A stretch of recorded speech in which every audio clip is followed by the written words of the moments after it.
इस लेक्चर में हम एक्सरसाइज नंबर 4.10 में जो प्रॉब्लम्स दिए गए हैं उनको सॉल्व करेंगे। इस एक्सरसाइज में पहला प्रॉब्लम जो है वो हमारे पास दिया गया है कि the product of 1 less than a certain positive number and 2 less than 3 times the number is 14, find the number.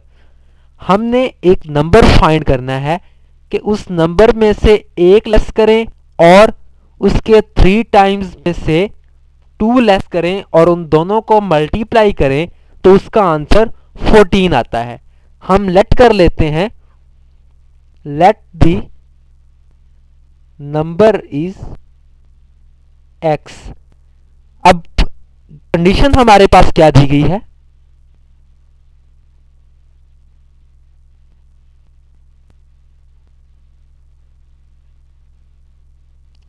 Condition हमारे पास ये है कि इस नंबर में से अगर हम एक लेस कर दें और इसी नंबर के 3 टाइम्स में से 2 लेस कर दें, 3 टाइम्स इसका हो जाएगा 3x और इसमें से 2 लेस कर दें, दोनों की जो प्रोडक्ट है वो हमारे पास 14 के इक्वल है। अब हमने नंबर फाइंड करना है। जो चीज हमने फाइंड करनी होगी उसको हम किसी एक वेरिएबल के इक्वल लेट कर देंगे और उसके बाद जो कंडीशन दी गई होगी उसको हम सिंबॉलिकली इक्वेशन की फॉर्म में लेके आएंगे।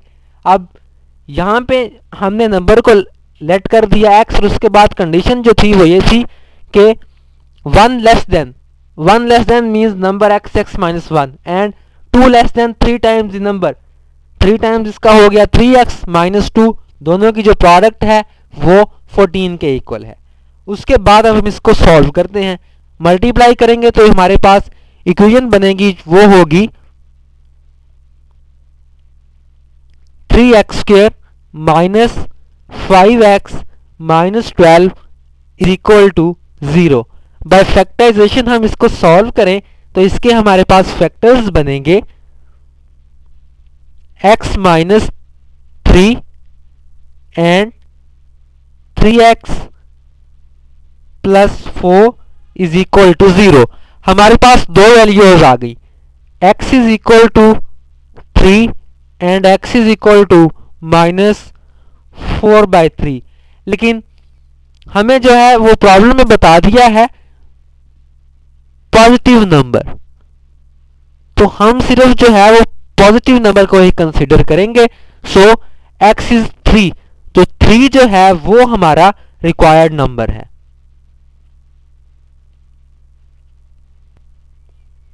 अब हम चेक भी कर सकते हैं कि अगर हम 3 में से 1 माइनस करें और 3 के 3 टाइम्स में से 2 माइनस करें, 3 का 3 टाइम्स हमारे पास होगा 9 माइनस 2, तो ये हमारे पास 14 आना चाहिए। चेक कर लेते हैं, 3 minus 1 is 2 and 9 minus 2 is 7 which is equal to 14। So left hand side is equal to right hand side, prove भी हो गया। Next question is the sum of a positive number and its square is 380, find the number. इसको solve करने के लिए भी सबसे पहले हम यही करते हैं, लेट करते हैं, let the number is x। उसके बाद कंडीशन है sum of a positive number and its square, तो नंबर हमने लेट किया है x, तो इसका स्क्वायर जो होगा वो x स्क्वायर होगा। सो अकॉर्डिंग टू कंडीशन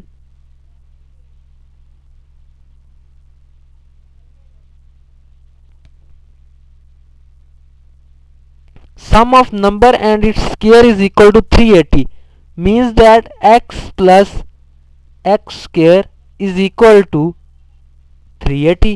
अब ये हमारे पास क्वाड्रेटिक इक्वेशन बन गई।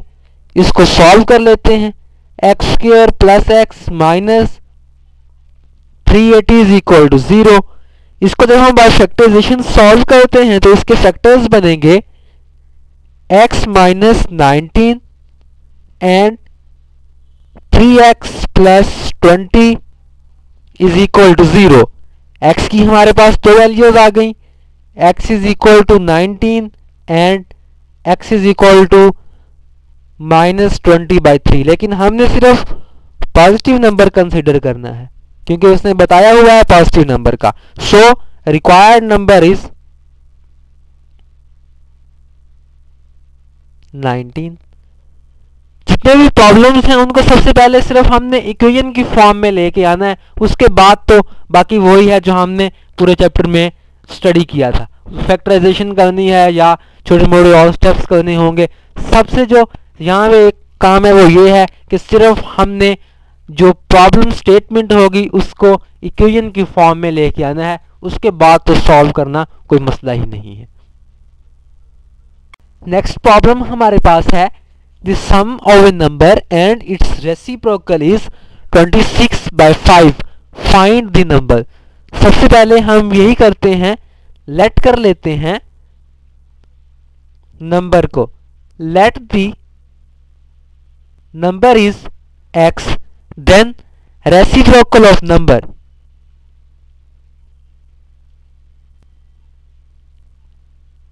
रेसिप्रोकल ऑफ नंबर हो जाएगा 1/x।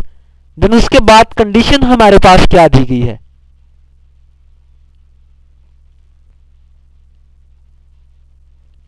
According to condition, condition उसने यह दी है कि sum of number and its reciprocal is 26/5, means that x plus 1/x is equal to 26/5। इसको हम सॉल्व करते हैं, 5x से सबको मल्टीप्लाई कर देते हैं तो हमारे पास इक्वेशन बन जाएगी 5x² minus 26x plus 5 is equal to 0। ये हमारे पास एक क्वाड्रेटिक इक्वेशन बन गई। इस क्वाड्रेटिक इक्वेशन को जब हम बाय फैक्टराइजेशन सॉल्व करते हैं तो इसके फैक्टर्स हमारे पास बनेंगे x minus 5 into 5x minus 1 is equal to 0। x की हमारे पास दो वैल्यूज आ गई, x is equal to 5 and x is equal to 1/5। So required numbers are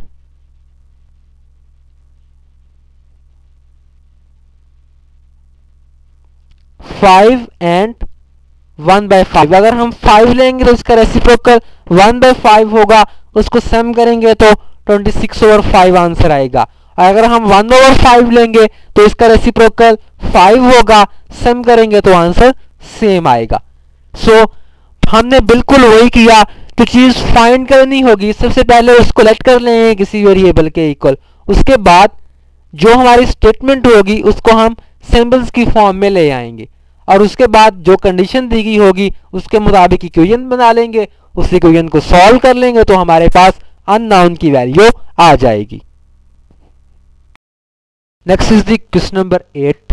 question is a farmer bought some sheep for ₹9,000। If he had paid ₹100 less for each, he would have got 3 sheep more for same money. How many sheep did he buy when the rate in each case is uniform?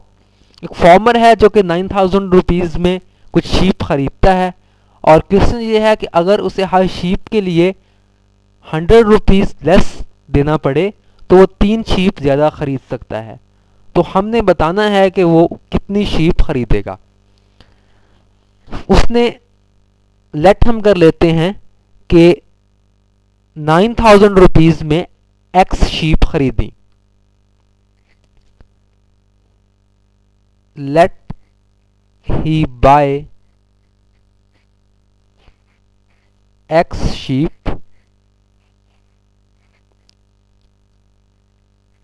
for 9,000 rupees। अगर 9,000 rupees से उसने x sheep खरीदी है तो एक sheep की कीमत क्या होगी?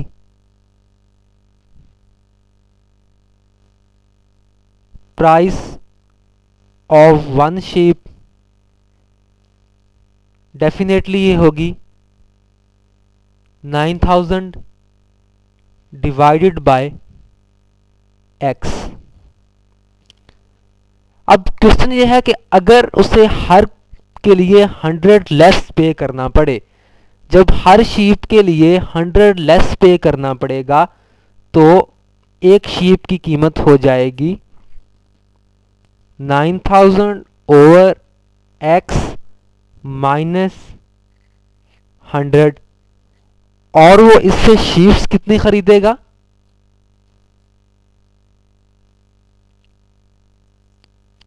उससे वो 3 मोर x प्लस 3 शीप जो है वो खरीद सकता है। अब हमें एक शीप की कीमत भी पता चल गई, जितनी वो खरीद सकता है वो भी पता चल गई, जितनी हमारे पास अमाउंट है वो भी हमें पता है। तो इसको हम इक्वेशन की फॉर्म में ऐसे लिख सकते हैं कि अगर एक शीप की हमारे पास कीमत है 9000 ओवर x माइनस 100 और वो शीप खरीद सकता है x प्लस 3, अमाउंट उसके पास है 9000। अब अगर हम इस इक्वेशन को सॉल्व कर लें तो वहां पे जो x की वैल्यू होगी वो हमारे पास नंबर ऑफ शीप होगी जो वो 9000 रुपीज से खरीद सकेगा जब उसके पास जो रेट है वो 100 लेस होगा। इस इक्वेशन को हम सॉल्व कर लेते हैं। इक्वेशन को सॉल्व करेंगे तो सारे इक्वेशन को हम 100 से डिवाइड करेंगे तो ये इक्वेशन हमारे पास कुछ इस तरह से बन जाएगी 90 over x minus 1 is equal to 90 over x plus 3। Further अगर हम इसको सिंप्लीफाई करें तो ये इक्वेशन हमारे पास एक क्वाड्रेटिक इक्वेशन बनेगी जो कि इस फॉर्म में होगी x स्क्वायर plus 3x minus 270 is equal to 0। इसको हमने सॉल्व किया तो उसकी हमारे पास ये क्वाड्रेटिक इक्वेशन आ गई। आप खुद इसको सॉल्व करेंगे तो आपके पास ये क्वाड्रेटिक इक्वेशन आ जाएगी। जब इस क्वाड्रेटिक इक्वेशन को बाय फैक्टराइजेशन सॉल्व करेंगे तो इसके हमारे पास फैक्टर्स बनेंगे x minus 15 and x plus 18 is equal to 0। x की हमारे पास दो वैल्यूज आ गई, x is equal to 15 and x is equal to minus 18। Number of sheep जो है वो माइनस तो हो नहीं सकता, डेफिनेटली पॉजिटिव होगा। सो x की जो वैल्यू है वो हमारे पास 15 है, तो इसका मतलब है कि वो 15 शीप खरीद सकता है 9000 रुपीज में।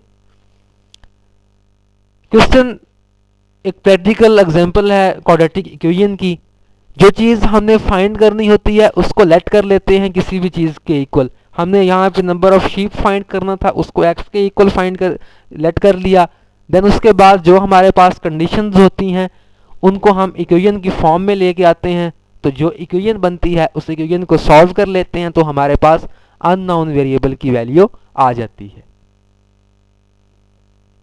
ये सारे जो क्वेश्चंस हैं ये सारे बिल्कुल इसी टाइप के हैं और उनको एक ही तरीके से सॉल्व करना है।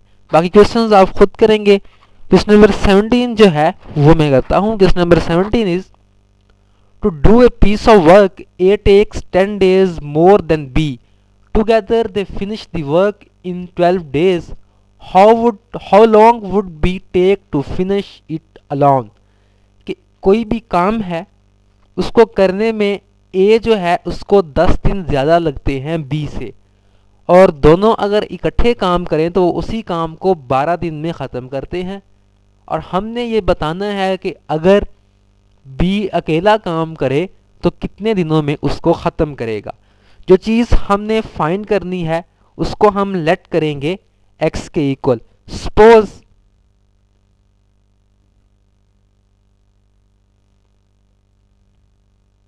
B finish the work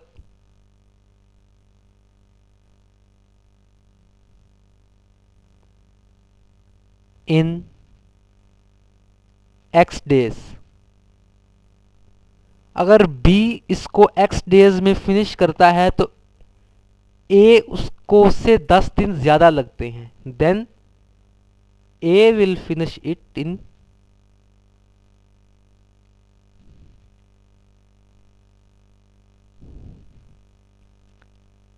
X plus 10 days।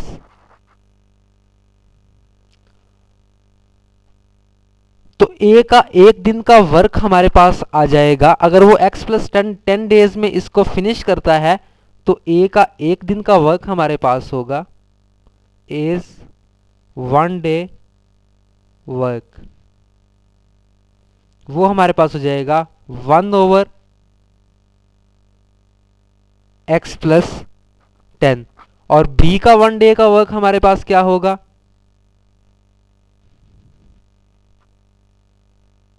B इसको X डेज में ख़त्म करता है तो उसका एक दिन का काम हमारे पास हो जाएगा 1/X। और जब वो दोनों काम करते हैं तो इसको 12 डेज में ख़त्म करते हैं, तो टुगेदर उनका जो एक दिन का काम होगा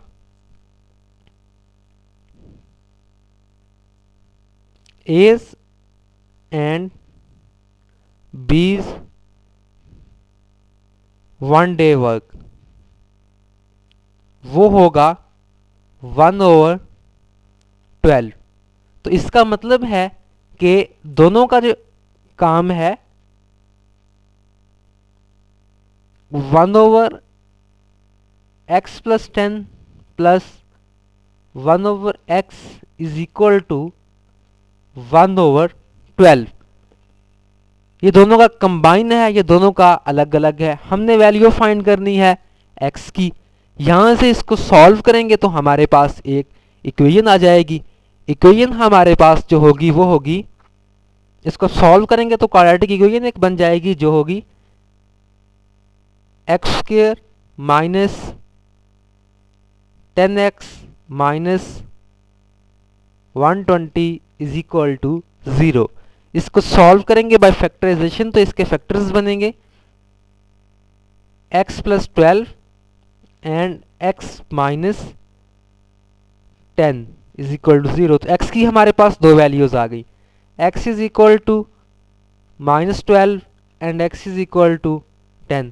अब दिन जो है वो हमारे पास नेगेटिव तो हो नहीं सकते, सो ये पॉजिटिव वाला आंसर जो है वो है कि B जो है वो अगर अलोन इसको करे तो वो इसको 10 डेज में फिनिश करेगा।